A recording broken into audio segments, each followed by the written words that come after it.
સુરતમાં ફરી operation shield અંતર્ગત સિવિલ ડિફેન્સ મોક ડ્રીલ. શહેરમાં ફરી એકવાર સિવિલ ડિફેન્સની મોક ડ્રીલ યોજાઈ હતી. કેન્દ્રીય ગૃહ મંત્રાલયના ઓપરેશન શિલ્ડ અભિયાન અંતર્ગત સુરતની ગ્લોબલ ટેક્સટાઇલ માર્કેટ ખાતે આ કવાયત યોજાઈ હતી, જેમાં આપત્તિજનક પરિસ્થિતિમાં તાત્કાલિક પ્રતિસાદ આપવા માટે તાલીમ આપવામાં આવી.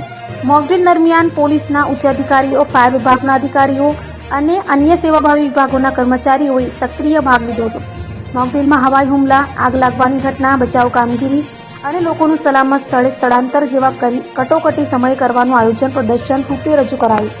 સુરત મહાનગરપાલિકાની કમિશનર શાલિની અગ્રવાલ પણ સ્થળ પર હાજર રહી મોક ડ્રીલનું નિરીક્ષણ કર્યું અને દરેક વિભાગના અધિકારીઓને યોગ્ય માર્ગદર્શન આપ્યું.